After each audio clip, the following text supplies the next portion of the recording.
get excited months leading up to even coming here, and once I'm here, I can barely stand it. My first day here, I'm always up at like 5 because I can't get out here fast enough. While it might not look much at a first glance, geologists say the fossils imprinted on these slabs date back at least 550 million years. There are this sort of group of fossils that occur before things have skeletons. And they're these soft-bodied organisms that lived for like 40 million years, and this is their fossil record.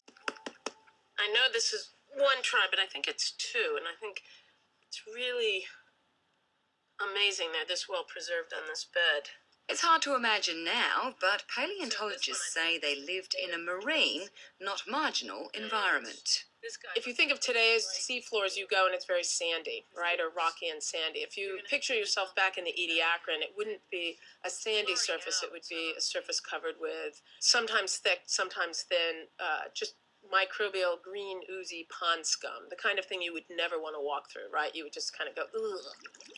And so what we know is that a lot of the organisms interacted with the pond scum, the sort of green microbial mat, that some things ate that, for example.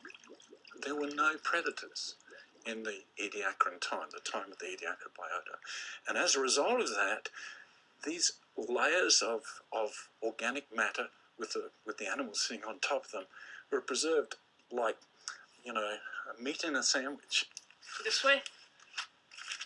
So it's going to go in like this. Working with students from the University of California, where she's a professor, and experts from the South Australian Museum, Mary Droser has been peeling back the layers of that sandwich. As well as flipping over parts of the ocean bed to see what's buried in it, the team is careful to keep the pieces in the right place to create a bigger picture.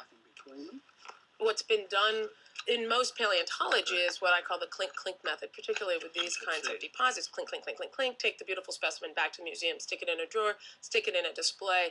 Here, everything is in context so that we can map a whole bed. I think that's why we've discovered so many new species, is because we're actually paying attention to the blebs and the mops and the bundle of fibers and all these things that get sort of nicknames and then later become new genera and new species.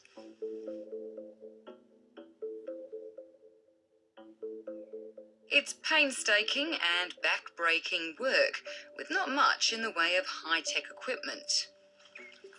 Our best tools are silly putty and chalk and dish scrubbers. It's delicate work, and so it needs to be done slowly, and what we've found are the tools that best help us to see the fossils. And so a dish brush is absolutely brilliant at cleaning these rocks, and we haven't found anything better. Oh, that came out beautifully. That's gorgeous. Yeah, that's a beaut. Look at that.